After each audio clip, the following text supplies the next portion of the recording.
இன்னைக்கு இந்த அன்பு நம்மளுக்குள்ள இருக்கிறதா? ஒரு மனுஷனை எப்படி மாற்ற முடியும் என்றால், நீங்க எவ்வளவுதான் அவங்ககிட்ட அடிச்சு அடிச்சு அடிச்சு சொன்னாலும் ஒரு மனுஷன் மாற மாட்டான். உங்களுடைய தேவன் நம்மளுக்கு அன்பு கொடுத்திருக்கிறார். அன்பு எப்படிப்பட்டது என்று சிலுவையில நம்மளுக்கு காமிச்சிருக்கிறார். அன்பு உலகத்திலேயே ரொம்ப பெரிய விஷயம் எதென்றால், உலகத்திலேயே அன்புதான். ஒருத்தர்கிட்ட நீ நல்லா பேசுனீங்கன்னாக்கா அந்த அன்பு பார்த்துதான் ஒரு மனுஷன் உங்ககிட்ட பழகுவான். அந்த அன்பு பார்த்து அவங்களோடு கூட உறவாடுவான். உங்க குடும்பத்தோடு கூட வந்து பேசுவான், உங்களோடு கூட வந்து பேசுவான், உங்களோடு கூட டைம் ஸ்பெண்ட் பண்ணுவான். அன்பு இல்ல, மூஞ்சி காமிச்சிட்டேனாக்கா நெக்ஸ்ட் வரவே மாட்டாங்க. அவன் நெக்ஸ்ட் உங்ககிட்ட பேசவே மாட்டாங்க.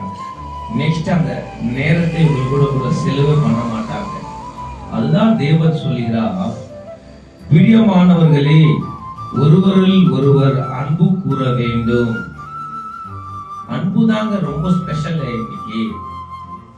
இன்னைக்கு எப்படியாப்பட்ட அன்பு இந்த உலகத்தில் இருக்குதுனாக்கா, மாயமற்ற அன்பு இந்த உலகத்துல காணப்பட்டு கொண்டிருக்கிறது. உண்மையான அன்பு இந்த உலகத்தில் இல்லவே இல்லை, யாரிடத்திலுமே இல்லை. நம்ம தேவன் சொன்ன அவ்வளவு பெரிய கட்டளைகளை சுருக்கமாக 2 கட்டளையாக கட்ட முடிச்சிட்டார். இல்லையா? அதுல ஒரு கட்டளை, உன்னை நேசிக்கிறத போல பிறரையும் நீ நேசிப்பா என்று ஆண்டவர் சொன்னார். இன்னைக்கு நம்ம நேசிக்கிறோமா? சாப்பாடு இல்லாதவனுக்கு நம்ம சாப்பாடு கொடுக்கிறோமா? ஆடை இல்லாதவனுக்கு ஆடை கொடுக்கிறோமா? கஷ்டத்தில் இருக்கிறவருக்கு நம்ம எழுப்புறோமா? இல்லை.